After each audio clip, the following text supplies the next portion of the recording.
국민의힘 2024년 9월 19일 논평 시작하겠습니다.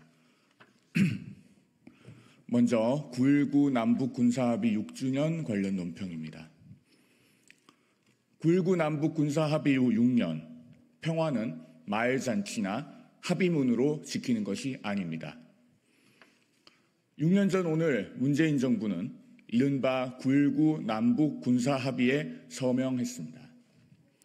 당시 문재인 청와대는 사실상 남북 간에 불가침 합의를 한 것으로 평가한다며 자화자찬을 했습니다. 그 후 6년, 현실은 문재인 정부의 장밋빛 환상과는 정반대였습니다. 일체의 적대 행위를 전면 중지한다고 했지만 북한은 9.19 군사합의 후 5년간 무려 3,600여 차례나 위반과 도발을 반복했습니다. 그런데도 문재인 정부는 9.19 군사합의를 지켜야 한다며 우리 군의 정찰 자산을 스스로 묶어놓기 바빴습니다. 9.19 군사합의가 우리 안보를 위협하는 족쇄로 작용했습니다.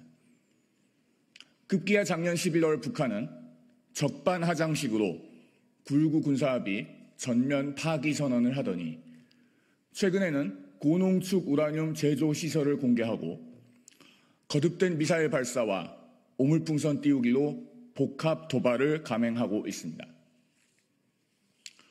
역사를 조금만 알아도 예상할 수 있었던 결과였습니다. 1938년 9월 체인벌린 영국 총리는 독일은 더 이상 영토를 요구하지 않는다는 히틀러의 친필 서명이 담긴 서약서를 흔들면서 이것이 우리 시대를 위한 평화다라고 했습니다.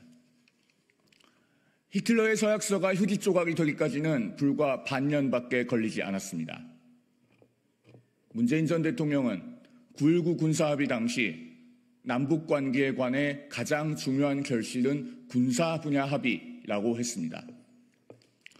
그 말에 책임을 져야 할 문재인 전 대통령은 작금의 안보 현실에 대해 일말의 반성이나 단 한마디의 사과도 하고 있지 않습니다. 역사적 교훈을 잊지 않아야 실패를 반복하지 않을 수 있습니다. 평화는 허황된 말잔치나 유명무실한 합의문으로 지키는 것이 아닙니다. 압도적 대응 능력과 확고한 대비 태세만이 국민의 생명과 재산을 지킬 수 있습니다. 2024년 9월 19일 국민의힘 대변인 송영훈. 다음은 민주당 김민석 최고위원의 계엄령 주장에 대한 논평입니다. 책임 있는 야당이라면 서울의 봄이 아닌 민생의 봄을 앞당겨야 합니다. 올해 유난히 더운 추석을 보내야 했던 우리 국민들은 정치권을 향해 민생과 경제를 살리라는 주문을 하셨습니다. 그러나 거대 야당은 민생 회복을 논의하기에도 부족한 마당에 정쟁과 음모론 공방으로 귀한 시간을 소진하고 있습니다. 그 중심에 서 있는 김민석 최고위원은 어제 추석 민심을 빙자하며 계엄령 음모론 확대에 열을 올렸습니다. 오직 카더라식 망상에 사로잡혀 거짓 선동과 여론 호도에 당력을 낭비하고 있는 제1야당의 수준을 그대로 드러냈습니다. 심리적 정권 교체가 시작되면서 두려움과 권력 의지에 휩싸인 극단 세력을 경계해야 한다라는 궤변도 늘어놓았습니다. 또한 민주당 내에 서울의 봄팀이라는 계엄령 대응팀이 준비되고 있으며 곧 진전된 입장을 밝힐 것이라고도 했습니다. 민주당이 광우병, 천안함, 세월호, 사드, 후쿠시마 괴담에 이어서 계엄령 음모론에 불을 지펴대는 의도는 너무나 뻔합니다. 대통령 탄핵 구실로 삼아보려는 정략이자 이재명 대표의 사법 리스크를 희석시키려는 꼼수인 것입니다.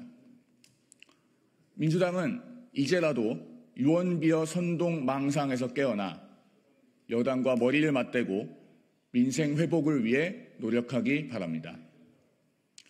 민주당이 외쳐야 할 것은 서울의 봄이 아니라 민생의 봄입니다. 지금이라도 책임 있는 공당으로서의 역할을 다하기 바랍니다. 2024년 9월 19일 국민의힘 대변인 송영훈.